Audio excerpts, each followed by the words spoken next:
जय हिंद, जय महाराष्ट्र. विद्यार्थी मित्रांनो, आपण आज मराठी व्याकरणामधील स्पर्श व्यंजनांचा तक्ता अभ्यासणार आहोत. स्पर्श व्यंजन म्हणजे काय? स्पर्श व्यंजनांमध्ये आपल्याला 5 वर्ग विचारले जातात. तर त्या 5 वर्गांमध्ये आपल्याला मृदू व्यंजन, कठोर व्यंजन आणि अनुनासिके दिलेले असतात. तर हा टॉपिक तुम्हाला पोलीस भरतीमध्ये 1 ते 2 प्रश्न देऊन जातो विद्यार्थी मित्रांनो. तरी तुम्ही व्हिडिओ स्किप करायचा नाही आहे.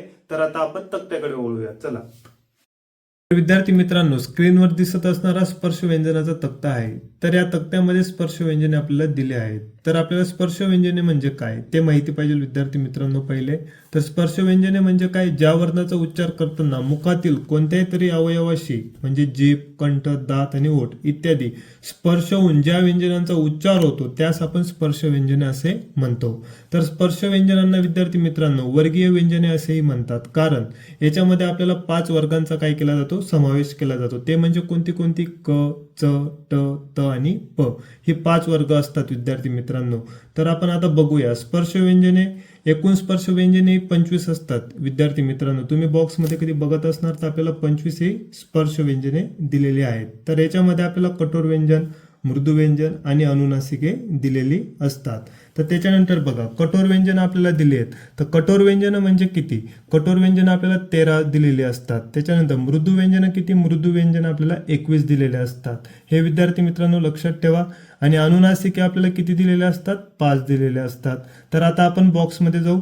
तर आपला वर्ग बघा किती दिले आहेत? 5 दिले आहेत. क वर्गामध्ये कठोर व्यंजने कोणती येतात? क आणि ख येतात. मृदू व्यंजने कोणती येतात? ग आणि घ येतात.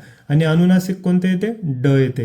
तर दुसरा वर्ग बघू विद्यार्थी मित्रांनो, च मध्ये आपल्याला च आणि छ हे कठोर व्यंजने आहेत. मृदू व्यंजने ज आणि झ आहेत. आणि अनुनासिक कोणते दिले आहेत? त्र दिले आहेत. ट या वर्गामध्ये विद्यार्थी मित्रांनो ट आणि ठ हे कठोर व्यंजने आहेत. ड आणि ढ मृदू व्यंजने आहेत.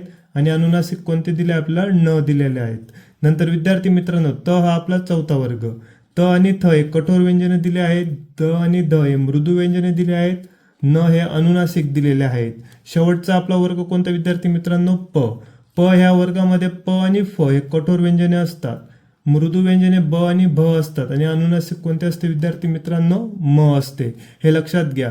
हे सर्व 5 वर्ग आपल्याला लक्षात ठेवण्यासाठी आपल्याला एक शॉर्ट ट्रिक काय म्हणतात दिलेली असते. ती म्हणजे कोणती? की 5 वर्गांमध्ये आपल्याला अनुनासिक शेवटच्या तक्त्यामध्ये दिलेले असतात. अनुनासिकच्या बाजूचा जो तक्ता असतो तो मृदू व्यंजनांचा असतो. त्याच्या बाजूचा तक्ता म्हणजे कोणता? कठोर व्यंजनांचा असतो. तर व्हिडिओ आवडल्यास चॅनलला सबस्क्राईब करा, लाईक करा, शेअर करा. जय हिंद, जय महाराष्ट्र विद्यार्थी मित्रांनो.